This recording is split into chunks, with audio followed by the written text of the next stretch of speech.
புனித பௌஸ்தீனாவுடைய வாழ்க்கையிலையும் நரகம், மோட்சம், உத்தரிக்கஸ்தலம் அவங்களும் உறுதிப்படுத்தியிருக்கிறாங்க. எப்படின்னா, தூதர் புனித பௌஸ்தீனாவை கூட்டிட்டு போனார். இந்த மூணையும் போய் நீ பாருன்னு கூப்பிட்டு போனார். அப்போ புனித பௌஸ்தீனா பார்த்தாங்க, மோட்சத்தை பார்த்தாங்க, உத்திரிகஸ்தலத்தை பார்த்தாங்க, நரகத்தை பார்த்தாங்க. அவங்க நரகத்தை பார்த்துட்டு என்ன சொன்னாங்க தெரியுமா? ஆண்டவரே, என் வாழ்க்கையில் நீங்கள் என்ன தண்டனாலும் எனக்கு கொடுங்க, ஆனால் இன்னும் ஒரு முறை நான் நரகத்தை பார்க்கறதுக்கு நீங்கள் எனக்கு வாய்ப்பு கொடுக்காதீங்க. எப்படி? என்ன தண்டனாலும் எனக்கு கொடுங்க, ஆனால் நரகத்தை நான் ஒரு தடவை பார்க்க கூட கூடாது. அவ்வளோ கொடுமையானதுங்க நரகம்.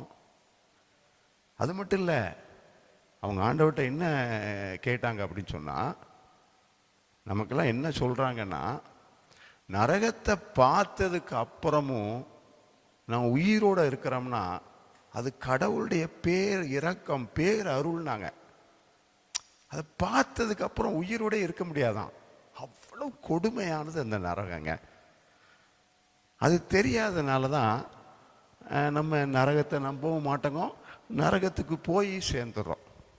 இப்போ புனித பௌஸ்தீனா நரகம் எப்படி இருக்கும், அப்போ நரகத்தின் 7 தன்மைகளை அவங்க சொல்கிறாங்க. அங்கே என்ன கொடுமை? ஏன்னா நரகம் அப்படிங்கிறது ஒரு இடம், ஒரு நிலை. It's a place and a state. இல்லை, ரெண்டுமே. அது ஒரு இடம், ஒரு நிலை. அங்கே என்ன கொடுமையா 7 விஷயங்கள் சொல்கிறாங்க. ஒன்று என்னன்னா, அங்கே கடவுளுடைய பிரசன்னம் இருக்காது. கடவுளுடைய அன்பை உணரவே முடியாது. நீங்கள் கேட்கலாம், இப்பவுமே நாங்கள் உணர்ந்துக்கிட்டாரோம் கேட்கலாம். இப்பவும் அப்பவும் உள்ள வித்தியாசம் என்ன தெரியுமா? இப்போ உடம்போடு இருக்கிறோம், பல வேலைகளுக்கு போகிறோம், உடலுக்குரிய காரியங்களை பார்க்குறோம். கடவுளுடைய பிரசன்னமோ அன்போ இல்லைன்னா தெரியாது. ஆனால் இறந்ததுக்கு அப்புறம் ஆன்மா மட்டும்தான் இருக்கும். அந்த ஆன்மா கடவுளுக்காக படைக்கப்பட்ட ஆன்மா. கடவுள் இல்லை அப்படின்னு சொன்னால் மிக கொடுமையான வேதனை இருக்கும். ஏன்னா ஒவ்வொரு ஆன்மாவுக்கும் ஒரு ஆறுதல், ஒரு இளைப்பாறுதல் கடவுளுடைய அன்பும் பிரசன்னமும் தான். அப்போ அது இருக்காது. அது மிகப்பெரிய வேதனை, கொடுமையாக இருக்கும். இரண்டாவது, நரகத்தினுடைய கொடுமை என்னவென்றால் அது முடிவானது, அது நிலையானது, அது நித்தியமானது. அப்போ என்னைக்கு தான்ப்பா இந்த துன்பம் முடியும், என்னைக்கு தான்ப்பா இந்த வேதனை முடியும்னு சொல்ல முடியாது. முடிவே கிடையாது, முடிவில்லாத வேதனை. ஒரு நாள் நமக்கு விடிவு வரும், வரவே வராது. அது பெரிய கொடுமைங்க. நீ எவ்வளோ கஷ்டம்னாலும் இன்னைக்கு சரியாயிரும், நாளைக்கு சரியாயிரும், சரியே ஆகாது. முடிவில்லாத வேதனை. மூன்றாவது, அந்த நரகத்தில் என்ன மிக கொடுமையானது அப்படின்னு சொல்றாங்கன்னா, கடவுள் மூட்டிய நெருப்பு, பயங்கரமான நெருப்பு. நம்ம ஒரு 1000 பேருக்கு சமையல் பண்றாங்கல்ல, அப்ப எப்படி எரியும்? அதெல்லாம் விட பல்லாயிரம் மடங்கு. அப்ப நெருப்பு முக்கியம் இல்லை, கடவுளுடைய தீர்ப்பால், கோபத்தால் உண்டான நெருப்பு. அது தாங்க முடியாது. ஏன்னா அது எரியும், ஆனால் நம்ம அழிய மாட்டோம். ஆன்மா அதான பிரச்சனை. இப்போ எரிஞ்சு முடிஞ்சிருச்சுன்னு வச்சுக்கோங்களேன், ஓகே, சோழி முடிஞ்சதுன்னு விட்டுறலாம். ஆனால் அது எரிஞ்சுக்கிட்டே இருக்கும். மிக கடுமையான கொடுமையான நெருப்பு.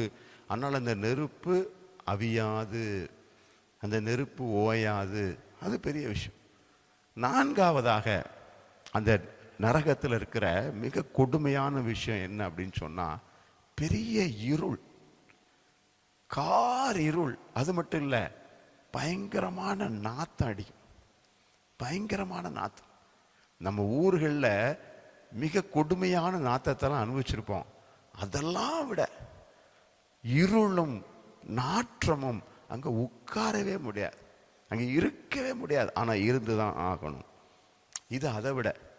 ஐந்தாவது, அந்த நரகத்தில் மிக கொடுமையான ஒரு விஷயம் என்னன்னா, நம்ம யாரு கூட குடும்பம் நடத்தணும்?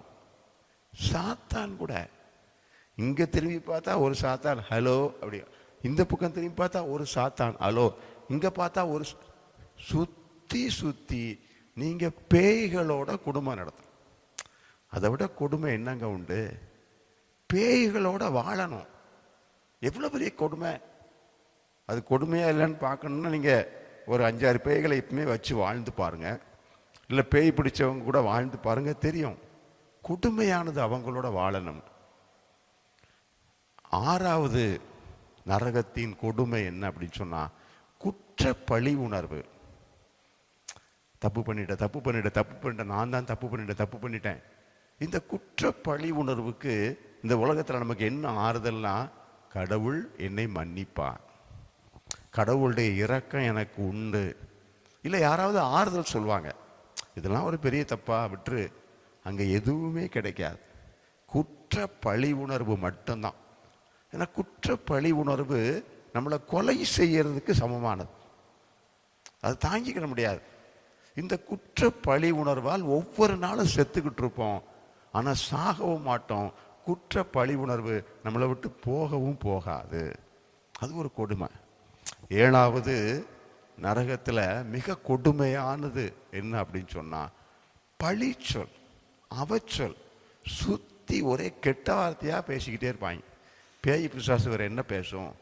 கெட்ட வார்த்தை பேசுறது, குறை சொல்றது, ஒருத்தர் திட்டுறது, சுத்தி வெறுப்பு, பயங்கரமான வெறுப்பு, கோபம், அவச்சொல், கெட்ட வார்த்தை. இதுக்குள்ளேயே நம்ம வாழ வேண்டியிருக்கோம். ரொம்ப கொடுமையானதுங்க.